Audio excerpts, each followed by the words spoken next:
No be say I wan do amebo, but I wan chook mouth for dis Tuface and Ann Idibia matter. I know say the matter don pass, but me I wan chook mouth. If person tell me say Tuface and im wife no love themselves, I go fight dat person. Dat one no be true. Everybody know right from time say dem love themselves. Even if you wan know, just go watch dis African Queen video. Look as dem dey look each other. Nobody need to tell you the couple love themselves well well. So dis thing wey dey happen for their relationship or for their marriage, e no sweet me at all o. But one question wey we go ask na say love dey enough? We know say dem love themselves, but for relationship, even for marriage, love dey enough? Yes, love is not enough. Make I speak English for dis part. Love is not enough. So other things need to dey. Everybody wey know Tuface, dey say Tuface na nice man o. Tuface dey very nice o. E dey very cordial o. E dey very good to people o. We all know say Ann love am. If na anything wey dem go tell me, she love am die. E don tey wey dem dey together. She love the guy grace scatter. But you come realize say love no dey enough. When e come to relationship, e get other things wey go dey jara. No be the self dey jara. The main thing na character.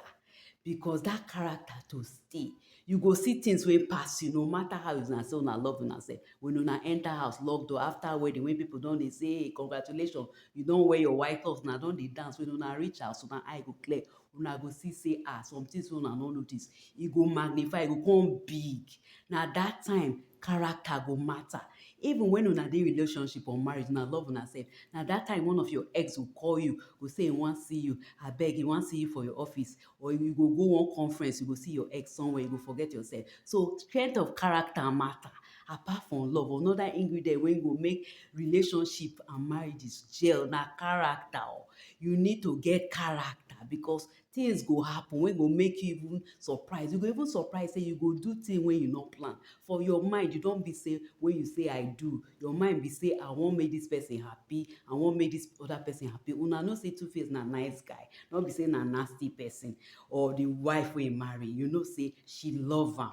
But and I sure say that day wey dey say I do, even Tuface, he do one video now. He do one video during that period when he marry im wife. After the wedding, he say, oh, he dey sorry for all the things wey he do to her. So no be say he no know say those things wey he be do na bad things. He say he dey sorry, make she forgive am, say he go forever love her. But somehow over the years, e come be like say some things wey he say he no fit hold on to am. Na im make Ann Idibia come the relationship come get as e be. Then other external factors. E no easy to be Tuface now. If I dey here dey do my own now, I fit just keep to myself. But Tuface na big guy, and babes no dey let those kind people rest. Even the Ann, you go still get guys wey go dey hala dem. So dem no go even dey focus. Sometimes you wan dey your relationship, you be celebrity. You don say na this person o, but distractions everywhere. You go here, you go see girl, she go even the kind clothes wey dem go wear, you sef go weak. You be woman o, you don say you wan dey faithful. This one go so many things to distract you. Then the industry wey dem dey, una know entertainment industry now. Things too dey, you dey act movie o, dem go say make you do this scene o. If you no be strong person, you fit come dey catch feelings. Or you dey do musical o, you be musician like Tuface o, babes go come now, dem go dey video, all those video vixen, abi how dem dey call them, I no know the English o, dem go come. So except you get very strong character, e go hard. So my advice to people say, if you dey relationship o, if you wan marry o, love no dey enough. Other things dey. You need to build that foundation, the root of the foundation, when you go tell yourself say this person na him, no other person.